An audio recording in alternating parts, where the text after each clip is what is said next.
Hi, welcome to Patty Knits and Spins, Episode 2, Birthdays. Hi, I'm Patty. I'm Patty Sand on Ravelry, Pat Sand 631 on Plurk, and Patty Sand 631 on Instagram. Join me!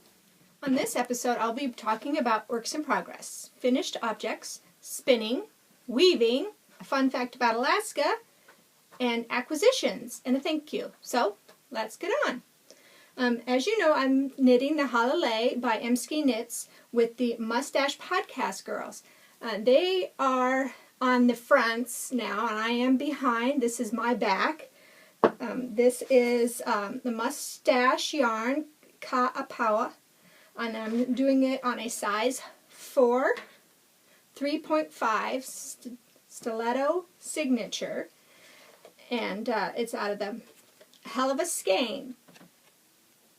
And I do like it. It is knitting up really nicely, but I had to start another project because my husband's birthday is on the 21st of this month, and I'd like to knit him a pair of socks. So I started the Fish Lips Kiss Heel out of Patton's Croy brown striped rag. And so I've got his first one done. I did it from the toe up, 12 stitches cast on, 3x1 rib, and then I did this other sock also. So as soon as I get them both together, both the heels done, I will be adding them to the same needle.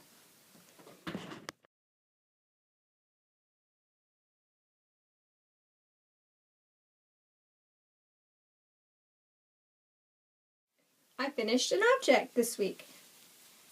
I finished the Summer Storms by Carly Sipe out of Noro Silk Garden Sock on a size 7, 4.5 millimeter. And I really do like how it turned out. I have blocked it, but I didn't hard block it. And I have a pesky end to weave in. But I think it turned out great. I like how it's striped, and I think it'll work out really good.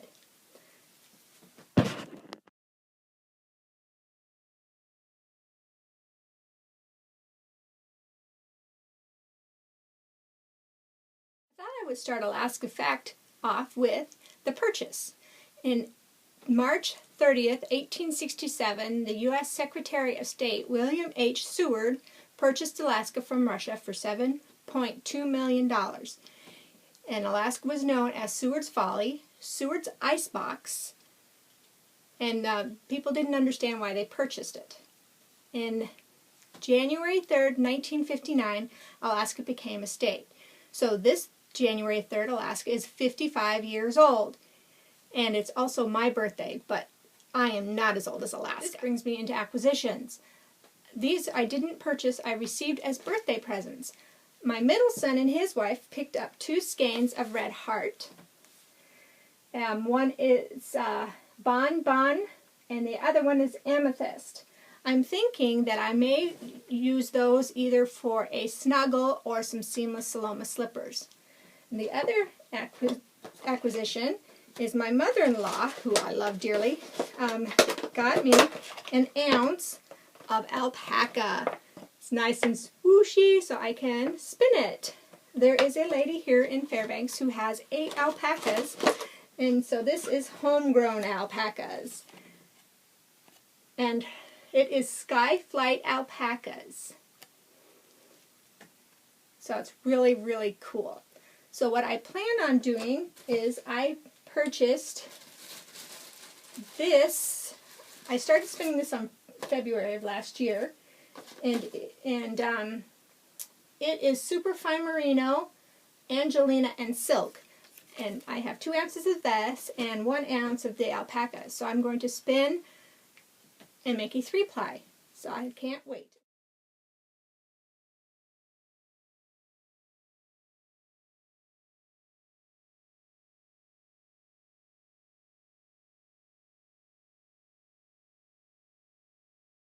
Still spinning the Cloud Lover Knit Girls Spin Along Knit Along the Haunted Vineyard in Polwarth. And here is the last of the first 2 ounces. So I have just 2 little ones left to go. And hopefully, let's see if I can pick this wheel up. There she is. I'm hoping to finish spinning this week so I can start on the other 2 ounces.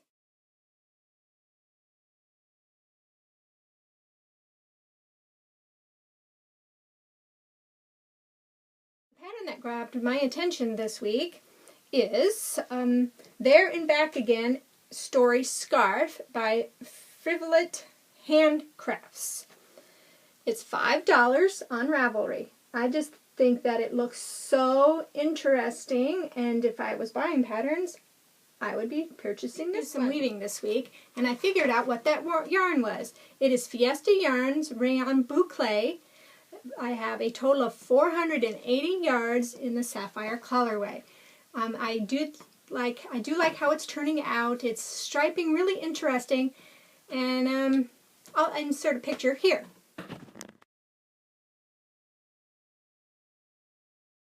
And my 2 thank yous goes out to CC Knits for her kind words about last week's podcast. I really do appreciate it, and that made me feel very good.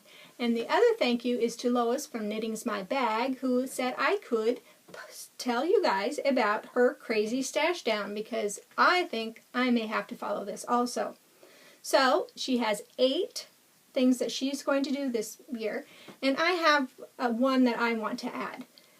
She says she's going to concentrate as much as possible on fingering and heavy fingering weight yarn projects, since she has so much of it.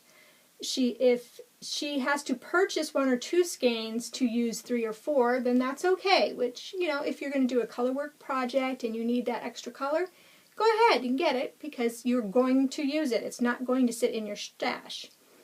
She's going to try to trade yarn in order to get what she wants, which is a smart idea. If you can trade with somebody, they like your color, you like theirs, why not see if they'll trade?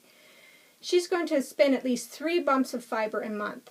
I don't have that much fiber left. I do have quite a bit, but not enough to spin 3. So I won't be doing that one, but maybe that's what you need to do. And she's going to feel free to gift any yarn out of her stash. And I like that too, because if I like something, somebody else might like it too. So why not share? She's going to go to Maryland Sheep and Wool. I wish I could go to Maryland Sheep and Wool and Rhinebeck. So she is going to have firm plans of what she's going to buy. I really am jealous of you all down in the lower 48 that can go to these places. And her 8 is she's going to enhance her knitting supplies. If she finds a needle or a bag that she wants, she's going to buy it. And I want to do that too. And for my 9th one, I am going to use the patterns out of my pattern stash and not buy any more patterns. I have way too many. It's crazy. So that is my resolutions and Lois. That's the show. I hope you've enjoyed it. And thanks for joining me. You can find me on Ravelry as Patty Sand. And you can find me on Plurk as PatSand631, Instagram as PattySand631, or you can email me at akcold2@yahoo.com. I'm thinking about starting a group. Let me know what you think. And I hope you all have a great week and knit and spin to your heart's content. Goodbye!